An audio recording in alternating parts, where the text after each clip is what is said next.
Wait, what was that? Humans are hypercarnivores? But it depends on what time period we're talking about? Okay, we're gonna have to get into this today. You ever see videos of those really huge cats online? Like the one that can't roll over when a dog is picking on him? Oh. Blue! No! My best friend growing up had a yellow tabby that weighed 27 pounds, or about 12.2 kilograms. That's 27 pounds of pure, gigantic, agile hunting machine, complete with retractable claws. But we have to ask ourselves what is causing this, and how does it relate to the carnivore diet for us, humans? Today I aim to answer this question, and I'm talking specifically about cats here, and I'm definitely not talking about the human diet. But first, let's look at some historical depictions of domestic cats to get an idea of the physique of cats around the world. Stay till the end because these definitions about what a carnivore is and isn't are getting pretty muddy, and definitely need more clarification. So look at these cat hieroglyphs from Egypt. Not rotund. How about all of these cat mummies and statues from Egypt? Not rotund. This cat from ancient Greece? Definitely not rotund. Roman Empire cat? Not rotund. Happily hunting, in fact. Asia? Not rotund. At least for the most part. In general, most cats throughout history look like they didn't really have any weight problems. But look at today's cats. Don't get me wrong, there's nothing wrong with being a bit chunky, but losing a pet is an unimaginably tough thing to experience, and I imagine that a lot of these cats also have diabetes, urinary tract issues, trouble breathing, and other problems associated with their rotundness. Which means we need to find the root of this problem, but what could it possibly be? Here's where we'll get into the definitions a little bit. Domestic cats, all cats really, are known as obligate carnivores. This means that they need to consume other animals to meet nutritional requirements for survival.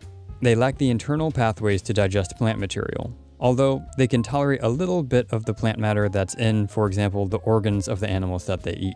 But cats are also sometimes referred to as hypercarnivores, which are a little bit different.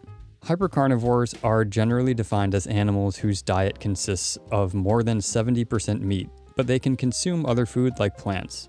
Remember this number because we're going to cover it later in this episode. So it seems like maybe all obligate carnivores are also hypercarnivores, but not all hypercarnivores are obligate carnivores. No matter what type of carnivore house cats are defined as, they're carnivores nonetheless, and they need a high amount of animal protein not only to survive, but to thrive. With this in mind, let's look at the ingredients of my cat food that I have at home. Alright, nice. We got some dehydrated poultry protein. That sounds like it's pretty good for cats. But then, what's the rest of this?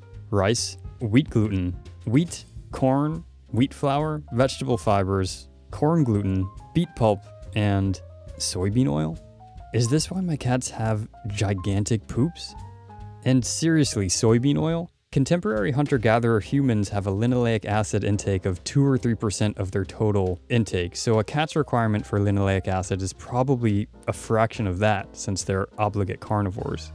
If you read a study like this one, you'll pretty much find that in terms of being chunky, the blame is placed on the owners for giving cats too much food. The same study also reviews other studies that showed that switching diabetic cats to a high-protein, high-fat, low-carb diet helps treat diabetes. Who would have thunk it? The bottom line is that cats don't need rice, wheat, or corn, and their linoleic acid requirements are met through meat or the prey that they would normally hunt for food. We taught a lion to eat tofu! Occam's razor states that the simplest solution to the problem is often the correct solution. Seems like cats aren't supposed to eat this stuff, and it's at the very least a contributing factor to obesity in cats and any illnesses associated with it, like diabetes. Which brings me to my final point. Can this apply to humans? In modern times, we're known as omnivores, and there are so many researchers and doctors advocating a plant-based diet because of this. But what if that's not necessarily the case? Do you remember the definition of a hypercarnivore? An animal is a hypercarnivore if over 70% of its diet consists of meat. Stable isotope analysis of modern human bones from the Pleistocene era, which ended about 11,700 years ago, showed that populations of humans had a diet of 70% to 90% meat, which would qualify us as hypercarnivores. It wasn't until after 11,700 years ago that agriculture was introduced and the human diet started to include less meat and more carbohydrates. Just a thought, but if we are or were hypercarnivores, What kind of diseases would we potentially develop if we started eating more grains, carbohydrates, and fiber? Do you get where I'm going here? But what do you think? Do you have a chunky cat or a chunky dog at home?